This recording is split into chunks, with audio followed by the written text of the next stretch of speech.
ಲೋಕಾಯುಕ್ತ ಅವರು FIR ಅನ್ನು ದಾಖಲೆ ಮಾಡಿದ ನಂತರ ಅವರು ತನಿಖೆಯನ್ನು ಕೈ ಎತ್ತೋಕ್ಕಿಂತ ಮೊದಲೇ ಅಂದರೆ ಕೇವಲ ಒಂದೆರಡು ದಿವಸದಲ್ಲಿ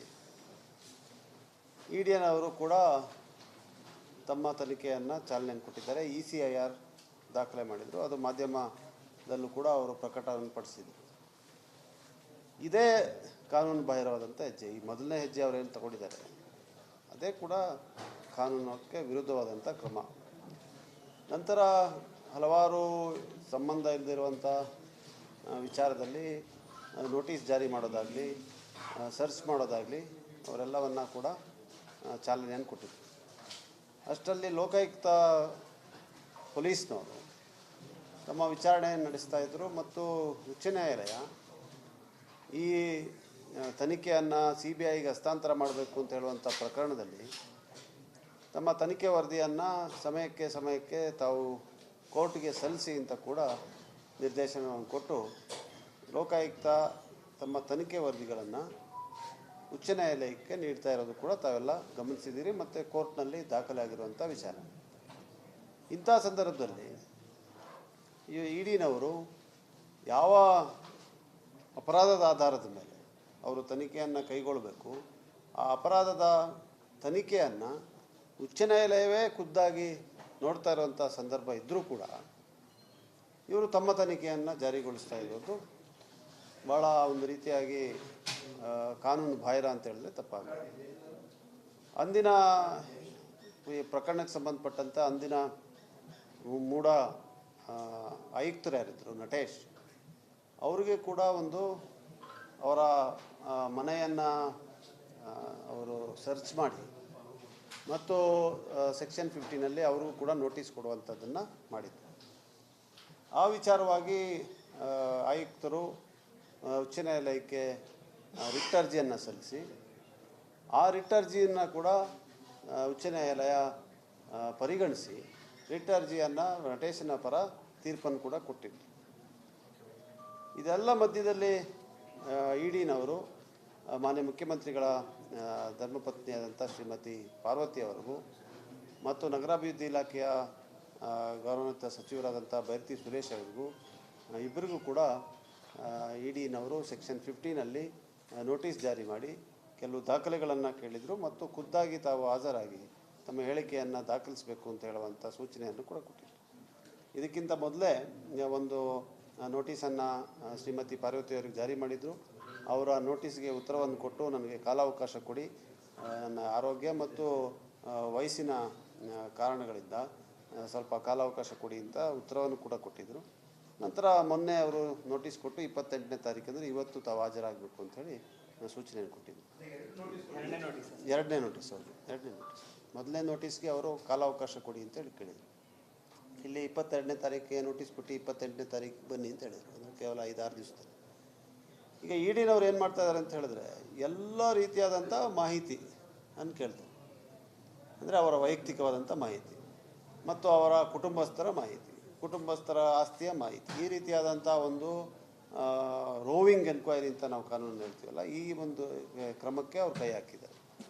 ಅದರಿಂದ ಉಚ್ಚ ನ್ಯಾಯಾಲಯದಲ್ಲಿ ನಿನ್ನೆ ನಾವು ರಿಟ್ ಅರ್ಜಿಯನ್ನು ಶ್ರೀಮತಿ ಪಾರ್ವತಿ ಅವರು ಮತ್ತು ಶ್ರೀ ಬೈರತಿ ಸುರೇಶ್ ಅವರಿಬ್ಬರೂ ಕೂಡ ಸಲ್ಲಿಸಿ ತಾವು ಈಗಾಗಲೇ ತನಿಖೆಯ ವಿಚಾರ ಏನು ಪ್ರೆಡಿಕೇಟ್ ಅಫೆನ್ಸ್ ಏನಿದೆ ಲೋಕಾಯುಕ್ತ ತನಿಖೆ ಮಾಡ್ತಾ ಇರುವಂಥದ್ದು ಅಪರಾಧ ನಂಬರ್ 11/2024 ಅದರ ತನಿಖೆಯನ್ನು ವರದಿಯನ್ನು ತಾವೇ ಖುದ್ದಾಗಿ ನೋಡ್ತಾ ಇದ್ದೀರಾ ಮತ್ತು ವರದಿಯನ್ನು ಸಲ್ಲಿಸಲಿಕ್ಕೆ ಕಾಲಾವಕಾಶ ಕೂಡ ವಿಸ್ತರಿಸಿದ್ದೀರಿ. ಇದರ ಮಧ್ಯದಲ್ಲಿ ಈ ರೀತಿಯಾಗಿ ನೋಟಿಸ್ ಕೊಟ್ಟು ಇವರು ಕೂಡ ಒಂದು ತನಿಖೆಯನ್ನು ಮಾಡ್ತಾ ಇರುವಂಥದ್ದನ್ನು ಕಾನೂನಿನಲ್ಲಿ ಅವಕಾಶ ಇಲ್ಲ. ಅಪರಾಧ ಇನ್ನೂ ಸ್ಪಷ್ಟವಾಗಿ ಹೊರಬಂದಿಲ್ಲ ಮತ್ತು ಅಪರಾಧದಿಂದ ಬಂದಿರುವಂಥ ಪ್ರೊಸೀಡ್ಸ್ ಆಫ್ ಕ್ರೈಮ್ ಏನು ಭಾಳ ಅತ್ಯವಶ್ಯಕವಾದಂಥ ಒಂದು ಅಂಶ PMLA ಆ್ಯಕ್ಟ್ನಲ್ಲಿ. ಆ ಪ್ರೊಸೀಡ್ಸ್ ಆಫ್ ಕ್ರೈಮ್ ಏನಿದ್ದರೂ ಕೂಡ ಈ 14 ನಿವೇಶನಗಳು, ಈ ನಿವೇಶನಗಳನ್ನು ಹಿಂದಕ್ಕೆ ಕೊಟ್ಟಿದ್ದಾರೆ. ಅದರಿಂದ ಯಾವ ಪ್ರೊಸೀಡೂ ಇಲ್ಲ, ಯಾವ ಕ್ರೈಮೂ ಇಲ್ಲ. ಇದನ್ನು ದಯವಿಟ್ಟು ರಾಜಕೀಯ ಪ್ರೇರಿತವಾಗಿ ಇಡಿನ ಎಲ್ಲ ಕಡೆ ಬಳಸ್ತಾ ಇದ್ದಾರೆ ಕೇಂದ್ರ ಸರ್ಕಾರದವರು, ಇಲ್ಲೂ ಕೂಡ ಬಳಸ್ತಾ ಇದ್ದಾರೆ. ಅದನ್ನು ತಡೆ ಹಿಡೀರಿ ಅಂತೇಳಿ ಕೇಳಿ ಮತ್ತು ತುರ್ತಾಗಿ ಅದನ್ನು ವಿಚಾರಣೆ ಕೈಗೊಳ್ಳಿ ಅಂತ ಕೇಳಿದ ನಂತರ ಉಚ್ಚ ನ್ಯಾಯಾಲಯ ನಿನ್ನೆ ಒಂದು ತಡೆ ಆಜ್ಞೆಯನ್ನು ಕೊಟ್ಟಿದ್ದಾರೆ. ಫೆಬ್ರವರಿ 10ನೇ ತಾರೀಕಿಗೆ ಮುಂದಿನ ವಿಚಾರಣೆಯನ್ನು ನಾವು ಮಾಡ್ತೀವಿ ಅಂತ ಹೇಳಿದ್ದಾರೆ. ಮತ್ತು CBIಗೆ ಹಸ್ತಾಂತರ ಮಾಡಬೇಕಾದಂಥ ಪ್ರಕರಣದಲ್ಲಿ ಲೋಕಾಯುಕ್ತ ಪೊಲೀಸ್ ಸೀಲ್ಡ್ ಕವರ್ನಲ್ಲಿ ತಮ್ಮ ವರದಿಯನ್ನು ಸಲ್ಲಿಸಿದ್ದಾರೆ. ಆ ವರದಿಯಲ್ಲಿ ಏನಿದೆ ಅಂತ ನಮಗೆ ಗೊತ್ತಿಲ್ಲ.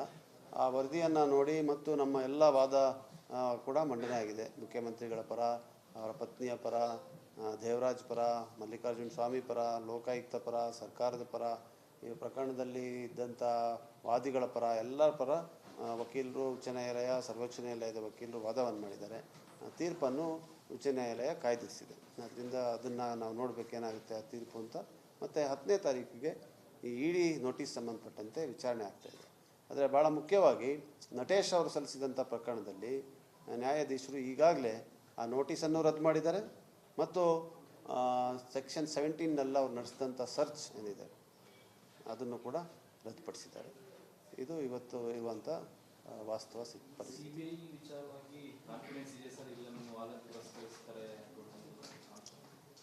ನೋಡಿ, ಅಂದರೆ ಈಗ ನ್ಯಾಯಾಂಗ ವ್ಯವಸ್ಥೆಯಲ್ಲಿ ಹಲವಾರು ವಿಚಾರಗಳಿರ್ತದೆ. ನಾವು ಈಗ ವಾದ ಮಾಡಿರೋದು ನೀವು ಇದನ್ನು ಹಸ್ತಾಂತರ ಮಾಡುವಂಥ ಯಾವುದೇ ಅಂಶ ಇಲ್ಲ ಅಂತ. ಈಗ ಅವರು ಕೂಡ ಒಪ್ತಾರೆ ಅವ್ರ ವಾದದಲ್ಲಿ. ಲೋಕಾಯುಕ್ತ ಸಂಸ್ಥೆ ಏನಿದೆ ಅದು ಸ್ವತಂತ್ರವಾಗಿರುವಂಥ ಸಂಸ್ಥೆ ಅಂತ ಹೇಳಿ ಒಪ್ತಾರೆ ಅವರು. ನಿನ್ನೆ ಅವರು ವಾದ ಮಾಡುವಾಗ ನಾವು ಲೋಕಾಯುಕ್ತ ಸಂಸ್ಥೆ ಮೇಲೆ, ಅಂದರೆ ಲೋಕಾಯುಕ್ತ ಪೊಲೀಸ್ ಇಲಾಖೆ ಮೇಲೆ ನಾವು ಯಾವುದೇ ರೀತಿಯಾದಂಥ ದೋಷವನ್ನು ಹೇರಲಿಕ್ಕೆ ಸಾಧ್ಯ ಇಲ್ಲ, ನಾವು ಮಾಡ್ತಾ ಇಲ್ಲ. ಇನ್ಸ್ಟಿಟ್ಯೂಷನ್ ಇಸ್ ಇಂಡಿಪೆಂಡೆಂಟ್ ಅಂಥೇಳಿ ಅವ್ರು ಒಪ್ತಾ ಇದ್ದಾರೆ. ಮತ್ತು investigation by this independent agency is not independent ಅಂತ ಹೇಳುವಂಥದ್ದು ಅವ್ರ ವಾದ. ಸೊ ಆ ವಾದಕ್ಕೆ ಪೂರಕವಾದಂಥ ಒಂದು ಪುರಾವೆಯನ್ನು ಅವ್ರು ಕೊಡಬೇಕಾಗುತ್ತೆ. ಅದು ಕೊಡ್ಲಿಕ್ಕೆ ಸಾಧ್ಯ ಇಲ್ಲ. ಯಾಕಂದರೆ ಅವರು ಕೋರ್ಟಿಗೆ ಬಂದಂಥ ಸಂದರ್ಭ ಯಾವುದು ಅಂತ ಹೇಳಿದ್ರೆ FIR ದಾಖಲಾಗೋಕ್ಕಿಂತ ಮೊದಲೇ ಬಂದಿದ್ದಾರೆ. ಲೋಕಾಯುಕ್ತ ಪೊಲೀಸ್ ಅವರು FIR ದಾಖಲೆ ಮಾಡೋದಕ್ಕಿಂತ ಮೊದಲೇ ಇದನ್ನು ಈ CBIಗೆ ಹಸ್ತಾಂತರ ಮಾಡಿ ಅಂತ ಬಂದಿರೋದ್ರಿಂದ ಈ ಲೋಕಾಯುಕ್ತ ಪೊಲೀಸ್ ಅವರು ನಡೆಸ್ತಾ ಇರುವಂಥ ತನಿಖೆಯ ಬಗ್ಗೆ, ಅದು ಎಷ್ಟು ಪಾರದರ್ಶಕವಾಗಿ ಸ್ವತಂತ್ರವಾಗಿ ನಡೀತಾ ಇದೆ ಅಂತ ಹೇಳೋದ್ರ ಬಗ್ಗೆ ಯಾವುದೇ ರೀತಿಯಾದಂಥ ಆರೋಪ ಅವರು ಮಾಡಿಲ್ಲ, ಮಾಡಲಿಕ್ಕೆ ಕೂಡ ಸಾಧ್ಯ ಆಗೋದಿಲ್ಲ. ಅದರಿಂದ ಇದೆರಡನ್ನು ನೋಡಿದಾಗ ಹಸ್ತಾಂತರ ಮಾಡುವಂಥ ಸಂದರ್ಭ ಇಲ್ಲ ಈ ಪ್ರಕರಣದಲ್ಲಿ ಅಂತ ಹೇಳಿ ನನಗೆ ಅನಿಸ್ತದೆ. ಮತ್ತು ಭಾಳ ಮುಖ್ಯವಾಗಿ ಇವತ್ತು ಅವ್ರು ಕೊಟ್ಟಿರೋಂಥ ವರದಿಯಲ್ಲಿ ಏನಿದೆ ಅಂತ ಕೂಡ ಬಹುಶಃ ನ್ಯಾಯಾಲಯ ನೋಡಿ ತನ್ನ ತೀರ್ಪನ್ನು ಕೊಡ್ತದೆ.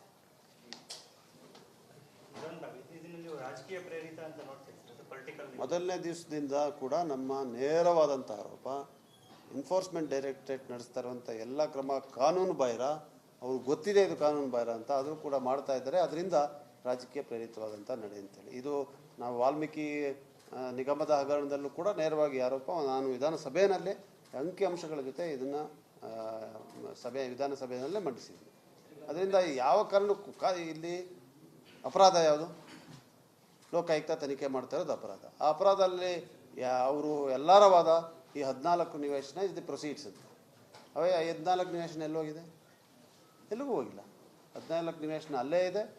ಅದನ್ನು ವಾಪಸ್ ಕೂಡ ಇವತ್ತು ಮೂಡಾಗಿ ಕೊಟ್ಟಾಗಿದೆ. ಅದರಿಂದ ಯಾವುದೇನು ತನಿಖೆ ಮಾಡ್ತಾ ಇದ್ದಾರೆ ಇವರು? ಮತ್ತೆ ಇವತ್ತು ಭಾಳ ಮುಖ್ಯವಾಗಿ ಇವತ್ತು ಬೈರತಿ ಸುರೇಶ್ ನಗರಾಭಿವೃದ್ಧಿ ಸಚಿವರಿದ್ದಾರೆ. ಅವರು ಸಚಿವರಾಗಿ ಬಂದಿರೋದು 2023ರಲ್ಲಿ. ಮೂಡ ಸೈಟ್ಗಳು ವಿಚಾರ ಆಗಿರುವಂಥದ್ದು 2021ರಲ್ಲಿ BJPನವರಿದ್ದಾಗ. ಸನ್ಮಾನ್ಯ ನಮ್ಮ ಬಸವರಾಜ ಬೊಮ್ಮಾಯಿ ಅವರು ಮುಖ್ಯಮಂತ್ರಿಗಳು, UD ಸಚಿವರು ಬೈರತಿ ಬಸವರಾಜ್. ಇವ್ರಿಗೆ ಯಾಕೆ ನೋಟಿಸ್ ಕೊಡ್ತಾ ಇದ್ದಾರೆ? ಏನೇನು ತನಿಖೆ ಮಾಡ್ತಾ ಇದ್ದಾರೆ? ಅದರಿಂದ ಈ ರೀತಿಯಾಗಿ ಪ್ರಪಂಚದಲ್ಲಿ ಇರುವಂಥದ್ದನ್ನೆಲ್ಲ ತನಿಖೆ ಮಾಡುವಂಥ ಅಧಿಕಾರ ಯಾರಿಗೂ ಕೂಡ ಇಲ್ಲ, EDಗೂ ಕೂಡ ಇಲ್ಲ. ವಾಲ್ಮೀಕಿ ಪ್ರಕರಣದಲ್ಲಿ ನೋಡಿ, ಯಾಕೆ ಇದನ್ನು ನಾನು ಹೋಲಿಸ್ತಾ ಇದ್ದೀನಿ ಅಂತ ಹೇಳಿದ್ರೆ, SITನ ನಾವು ರಚನೆ ಮಾಡಿದ್ವಿ. SITನವರು ಇವತ್ತು ತನಿಖೆಯನ್ನು ಮಾಡಿದ್ದಾರೆ. ತನಿಖೆ ಮಾಡಿ ಎಲ್ಲೂ ಕೂಡ ಅವತ್ತಿನ ಸಚಿವರಾದಂಥ ನಾಗೇಂದ್ರ ಅವ್ರನ್ನ ಆರೋಪಿಯಾಗಿ ತೋರಿಸಲಿ. ಪ್ರೆಡಿಕೇಟ್ ಅಫೆನ್ಸ್ನಲ್ಲಿ ಇರೋಂಥ ತನಿಖೆಯಲ್ಲಿ ಬಂದಿರುವಂಥ ವರದಿಯನ್ನು ಮೀರಿ EDನವ್ರು ತನಿಖೆ ಮಾಡಲಿಕ್ಕೆ ಆಗೋದಿಲ್ಲ. ED is like a parasite. ಅಂದರೆ ಯಾವುದಾರ ಒಂದು ಅಪರಾಧ ಇದ್ದರೆ ಮಾತ್ರ EDಗೆ ಅಧಿಕಾರ ಬರ್ತದೆ, ಇಲ್ಲಾಂದರೆ ಬರೋದಿಲ್ಲ. ಇದನ್ನು ಪದೇ ಸರ್ವೋಚ್ಚ ನ್ಯಾಯಾಲಯ ಹಲವಾರು ತೀರ್ಪುಗಳು ಹೇಳಿದ್ರು ಕೂಡ ಅದೆಲ್ಲವನ್ನು ಉಲ್ಲಂಘನೆ ಮಾಡಿ ಈ ಪ್ರಕರಣ ಇವತ್ತು ಒಂದು ಸೆಕ್ಷನ್ 15ನಲ್ಲಿ ನೋಟಿಸ್ ಕೊಡಬೇಕಾದ್ರೆ ಅಥವಾ ಒಂದು ಸರ್ಚನ್ನು ಮಾಡಬೇಕಾದ್ರೆ ಅವರು ದಾಖಲಿಸಬೇಕಾಗತ್ತೆ. What is the money laundering that has happened, ಯಾವ ಅಪರಾಧದಲ್ಲಿ ಯಾವ ಪ್ರೊಸೀಡ್ಸ್ನ ಯಾರು ಯಾವ ರೀತಿ ವ್ಯವಹರಿಸಿದ್ದಾರೆ ಅಂತೇಳಿ ಬರೆದು ಇದರಲ್ಲಿ ಈ ರೀತಿಯಾಗಿ ಮನಿ ಲಾಂಡ್ರಿಂಗ್ ಆಗಿದೆ, ಅದರಿಂದ ಅವ್ರನ್ನ ಕರೆಸ್ತಾ ಇದ್ದೀವಿ ಅಂತ ರೆಕಾರ್ಡ್ ಮಾಡಬೇಕು. ಒಂದು ಕೂಡ ಅದನ್ನು ದಾಖಲಿಸಲಿಕ್ಕೆ ಸಾಧ್ಯ ಇಲ್ಲ ಈ ಎರಡೂ ಪ್ರಕರಣಗಳಲ್ಲಿ. ಆದರೆ ಅವ್ರು ಬಳಸ್ತಾ ಇದ್ದಾರೆ, ರಾಜಕೀಯ ಮಾಡ್ತಾ ಇದ್ದಾರೆ. ನಾವು ಕೂಡ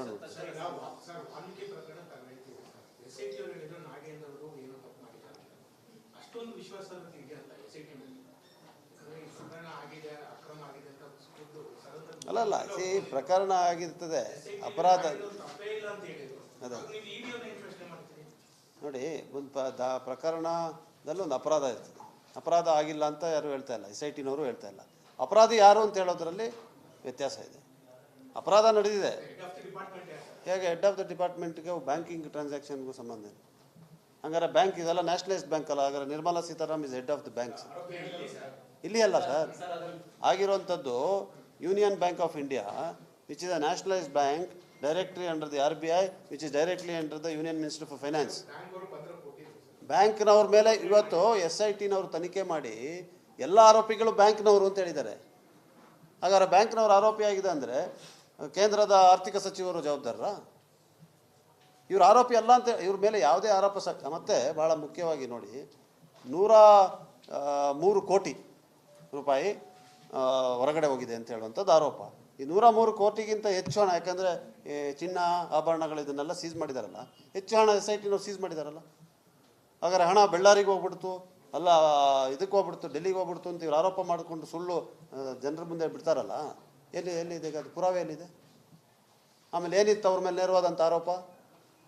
ಯಾರು ಸಾಕ್ಷಿಗಳಿದ್ದಾರೆ ಅವ್ರ ಮೇಲೆ ಒತ್ತಡ ಹಾಕಿ ಮಂತ್ರಿಗಳ ಹೆಸರು ಹೇಳಿ, ಆರ್ಥಿಕ ಇಲಾಖೆ ಹೆಸರು ಹೇಳಿ, ಮುಖ್ಯಮಂತ್ರಿಗಳ ಹೆಸರು ಹೇಳಿ, ಉಪಮುಖ್ಯಮಂತ್ರಿಗಳ ಹೆಸರು ಹೇಳಿ ಅಂತ ಆರೋಪ ಇಲ್ವಾ ಅವ್ರ ಮೇಲೆ? ಇದಾದ ಅವ್ರು ಮಾಡೋ ತನಿಖೆ. ಅದರಿಂದ ಎಲ್ಲದಕ್ಕೂ ಒಂದು ಇತಿಮಿತಿಗಳಿರ್ತದೆ. ಅದೇ ನೋಡಿ, ಅರ್ಥ ಮಾಡಿ, ಕಾನೂನು ಏನು ಹೇಳ್ತದೆ ಅಂತ ಹೇಳಿದ್ರೆ, ಯಾವ ಅಪರಾಧ ಇದೆ ಆ ಅಪರಾಧಕ್ಕೆ ಸಂಬಂಧಪಟ್ಟಂಥ ಪ್ರೊಸೀಡ್ಸ್ನ ಮಾತ್ರ ಅವ್ರು ಇನ್ವೆಸ್ಟಿಗೇಟ್ ಮಾಡೋಕ್ಕಾಗತ್ತೆ. ಮೂಡಾನಲ್ಲಿ ಇದೆ ಅಂತ ಇಲ್ಲಿ ಮೂಡ ಒಂದು ಪ್ರಕರಣ ದಾಖಲು ಮಾಡಿಕೊಂಡು BDA, ಇನ್ನು DDA, SUD ಏನೆಲ್ಲ ಇವ್ರು ತನಿಖೆ ಮಾಡೋಕ್ಕಾಗೋದಿಲ್ಲ. ಅದರಿಂದ ಈ ಆರೋಪ ಏನಿದೆ, ಆಸ್ತಿ 3 ಎಕರೆ 16 ಗುಂಟೆ, ಡಿನೋಟಿಫಿಕೇಷನ್ನು, ನಂತರ ಅದರ ವ್ಯಾಪಾರ, ನಂತರ ಅದಾದ ಕನ್ವರ್ಷನ್ನು, ಅದರ ಆಧಾರದ ಮೇಲೆ ಸಿಕ್ಕಿದಂಥ 14 ನಿವೇಶನ, ಇದು ಪ್ರಕರಣ. ಇದರಲ್ಲಿ 17A ಕೊಟ್ಟಿರುವಂಥದ್ದು ಗವರ್ನರು. ಅದನ್ನು ನಾವು ಪ್ರಶ್ನೆ ಮಾಡಿ ಉಚ್ಚ ನ್ಯಾಯಾಲಯದಲ್ಲಿ ಇವತ್ತು ಬಾಕಿ ಇದೆ ಪ್ರಕರಣ. ಅದನ್ನು ಬಿಟ್ಬಿಟ್ಟು ಬೇರೆ ಎಲ್ಲವನ್ನ ತನಿಖೆ ಮಾಡ್ತೀವಿ ಅಂತ ಹೇಳುವಂಥದ್ದು ಅದು ಬೇರೆ. ಅದು ಅವ್ರಿಗೆ ಅಧಿಕಾರ ಇದೆಯಾ ಅಂತೇಳಿ ಯಾರ ಮೇಲೆ ತನಿಖೆ ಮಾಡ್ತಾ ಇದ್ರೆ ಅವ್ರು ಪ್ರಶ್ನೆ ಮಾಡಲಿ. ಆದರೆ ಇಲ್ಲಿಗೆ ಸಹ ಈ ಪ್ರಕರಣಕ್ಕೆ ಸಂಬಂಧಪಟ್ಟಂಗೆ ಯಾವ ಕ್ರೈಮೂ ಇಲ್ಲ, ಅದರಿಂದ ಯಾವ ಪ್ರೊಸೀಡ್ಸ್ ಆಫ್ ಕ್ರೈಮೂ ಇಲ್ಲ. ನಾವು ಪ್ರೊಸೀಡ್ಸ್ ಆಫ್ ಕ್ರೈಮ್ ಇದೆ ಅಂತ ಭಾವಿಸಿದ್ರು ಕೂಡ ಅದು 14 ನಿವೇಶನ ಅದನ್ನು ವಾಪಸ್ ಕೊಟ್ಟಾಗಿದೆ. ಅಲ್ಲಿಗೆ ಪ್ರಿವೆನ್ಷನ್ ಆಫ್ ಮನಿ ಲಾಂಡ್ರಿಂಗ್ ಆ್ಯಕ್ಟ್ನಲ್ಲಿ ಇರುವಂಥ ಅಧಿಕಾರ ಏನಿದೆ, ಅವರ ಕಾರ್ಯವ್ಯಾಪ್ತಿ ಏನಿದೆ, ಅಲ್ಲಿಗೆ ಮುಗೀತದೆ. ಇಡಿ ಈ ರೀತಿಯಾದಂಥ ರಾಜ್ಯಕ್ಕೆ ಪ್ರೇರಿತವಾದಂಥ ತನಿಖೆಯನ್ನು ತಕ್ಷಣವೇ ನಿಲ್ಲಿಸಬೇಕು ಅಂತ ಹೇಳ್ತೀವಿ.